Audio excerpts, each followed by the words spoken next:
Kamlesh, good evening.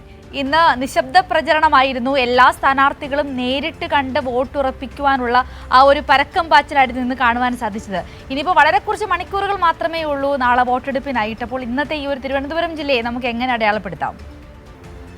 തീർച്ചയായും ഏതായാലും അവസാന ഘട്ട തെരഞ്ഞെടുപ്പിൻ്റെ പ്രചരണവുമായി ബന്ധപ്പെട്ട് അവസാനത്തെ വോട്ടർമാരെയും നേരിട്ട് കണ്ട് മുഴുവൻ വോട്ടും സ്വന്തം പെട്ടിയിലാക്കുക എന്നുള്ള നിലയിലുള്ള ഒരു തെരഞ്ഞെടുപ്പ് പ്രചരണം തന്നെയാണ് ഇന്ന് പ്രധാനമായും പുരോഗമിച്ചത്. ഇന്നലത്തോടുകൂടി പരസ്യ പ്രചാരണം അവസാനിച്ചു. വലിയ ആഘോഷത്തോടെയാണ് ഈ കൊട്ടിക്കലാശം സംസ്ഥാനത്താകെ നടന്നിട്ടുള്ളത്. അതായത് ഈ തിരുവനന്തപുരം മുതൽ എറണാകുളം വരെയുള്ള 7 ജില്ലകളിൽ ആ നിലയിൽ വളരെ ആഘോഷപൂർവ്വം കൊട്ടിക്കലാശം അവസാനിച്ചു. ഇന്നിപ്പോൾ പരമാവധി ഒരു നിശബ്ദ പ്രചരണമാണ് നടക്കുന്നത്. പരമാവധി വോട്ടുകൾ ഏറ്റവും അവസാനം ഈ പെട്ടിയിൽ എത്തിക്കുക എന്നുള്ളത് തന്നെയാണ് ഉദ്ദേശം. ആ നിലയിലേക്കുള്ള മന്ത്രിമാരുൾപ്പെടെ തിരുവനന്തപുരത്താണെങ്കിൽ വി ശിവൻകുട്ടി ഉൾപ്പെടെയുള്ള മന്ത്രിമാരെല്ലാം ഈ സ്ഥാനാർത്ഥികൾക്ക് വേണ്ടി ഓരോ വീടുകളിലും എത്തി വോട്ടർമാരെ നേരിട്ട് കണ്ട് അത്തരത്തിൽ ഈ വോട്ട് ഉറപ്പിക്കുന്നതിനുള്ള അവസാനവട്ട ശ്രമങ്ങളാണ് ഇന്ന് പ്രധാനമായും ഉണ്ടായിരുന്നത്. ഏതായാലും നാളെ രാവിലെ 6 മണിയോടുകൂടിയാണ് മോക്ക് പോളിംഗ് ആരംഭിക്കുന്നത്. 7 മണിയോടുകൂടി ഈ എല്ലാവിധ സംവിധാനങ്ങളും ഓക്കെയാണെന്ന് ഉറപ്പുവരുത്തിയതിന് ശേഷം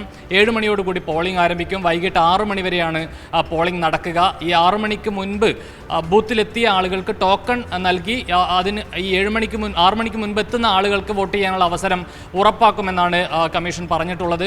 ഏതായാലും ഈ വലിയ അതായത് പ്രാദേശികമായ വിഷയങ്ങൾ മുതൽ ദേശീയ ശ്രദ്ധയിലുള്ള വിഷയങ്ങൾ വരെ ഈ തദ്ദേശ തെരഞ്ഞെടുപ്പിൽ വലിയ ചർച്ചയാവുന്നുണ്ട് എന്ന് തന്നെയാണ് ഏറ്റവും പ്രധാനപ്പെട്ട കാര്യം.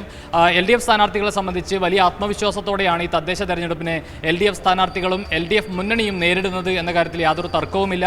കഴിഞ്ഞ 9.5 വർഷക്കാലത്ത് സംസ്ഥാന സർക്കാർ നടപ്പാക്കിയിട്ടുള്ള വികസന പ്രവർത്തനങ്ങളെല്ലാം തന്നെ വോട്ടാകുമെന്ന പ്രതീക്ഷയാണ് LDF സ്ഥാനാർത്ഥികൾക്കുള്ളത്. എന്നാൽ മറ്റ് മുന്നണികൾ NDA ആണെങ്കിലും UDF ആണെങ്കിലും ആ നിലയിലുള്ളൊരു ആത്മവിശ്വാസം ആ മുന്നണിക്കകത്ത് ക്യാമ്പുകൾക്കകത്ത് കാണുന്നില്ല എന്നുകൂടി പറയേണ്ടി വരും. രാഹുൽ മാങ്കൂട്ടത്തിലിൻ്റെ വിഷയം ഉൾപ്പെടെ കത്തി നിൽക്കുന്ന ഒരു സാഹചര്യത്തിൽ വലിയ ഒരു പ്രതിരോധത്തിലാവുന്ന നിലയിലേക്ക് കോൺഗ്രസ് പോകുന്നുണ്ട്. ആ വഴി UDF പോകുന്നുണ്ട് എന്നുള്ളതാണ്. NDA ആണെങ്കിലും BJPക്കകത്തുള്ള വലിയ പ്രശ്നങ്ങളുണ്ട്, പടലപ്പിണക്കങ്ങളുണ്ട്, ഗ്രൂപ്പ് തർക്കങ്ങളുണ്ട്.